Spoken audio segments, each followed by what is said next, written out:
right, so Speaker John Boehner isn't the only one facing the challenge of keeping the U.S. from falling off the fiscal cliff, but he's also keeping his top post in the new year, finding that might be a challenge. Will the House see a shakeup in 2013? Let's ask Republican Congressman Tim Huelskamp of Kansas, who's accusing Speaker Boehner of punishing fellow conservative members in the House. Sir, let's talk about that first. So you have been removed from the Budget Committee, the Agricultural Committee. You voted against raising the debt ceiling, and you're thinking that because of all this, you didn't vote party line, so Boehner gave you the boot.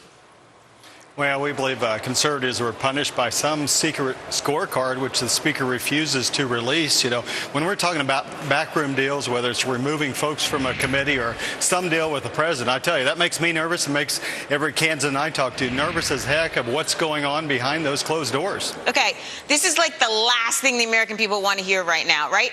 We need the Republicans to rally together. We need to get a deal done. Everybody wants to hear a little version of Kumbaya going on right now. We don't want to hear that they're fighting among the ranks.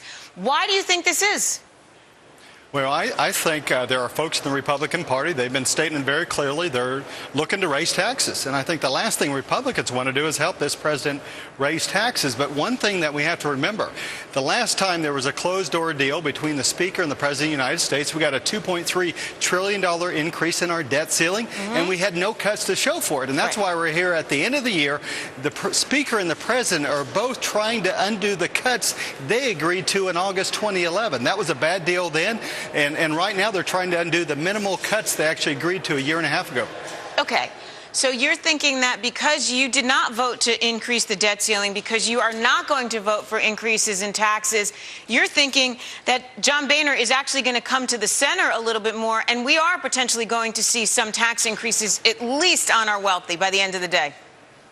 Well, when you talk about $800 billion in revenue increases, we haven't seen any details. We haven't seen any details of what cuts either side is offering for a rank-and-file member like myself. But after $800 billion put on the table, I don't see how you do that without tax increases. That's what worries me and worries my constituents. Here's what worries me now is because it is coming down to his re-election now, isn't it? Speaker John Boehner has to be re-elected.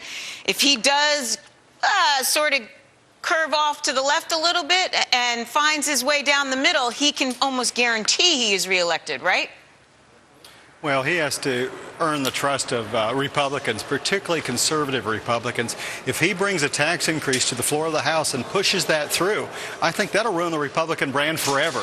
We barely have convinced the American people we're against most tax increases, but if Republicans pass a tax increase, I think we're on the road to minority, and that's what worries many members of the conference, irrespective of this fiscal cliff that was created, again, by a bad deal in August 2011 that the American people said, don't raise the debt ceiling. Washington said, we're going to raise it, but we're going to cut spending sometime in the future. That sounds awfully familiar with what we're hearing out of the White House and out of the Speaker and the Majority Leader's office in the Senate as well. So dare I ask, do you have any idea what is in the bill, whatever John Boehner presented to the White House tonight? Do you have any idea what is in that compromise?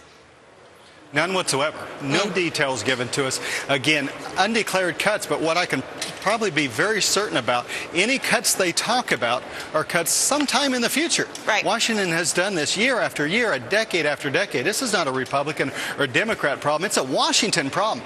They won't cut their spending, and I fear Republicans are now going to raise taxes to pay for President Obama's spending, and that's wrong. It's not going to work. Right. It's going to lead us over into a debt ceiling disaster and a possible downgrade of our credit rating. Because the only thing we're good at is kicking the can down the road. Congressman Huelskamp, keep fighting the good fight. Don't give up. We will do so. We will do so. Thank you. Good.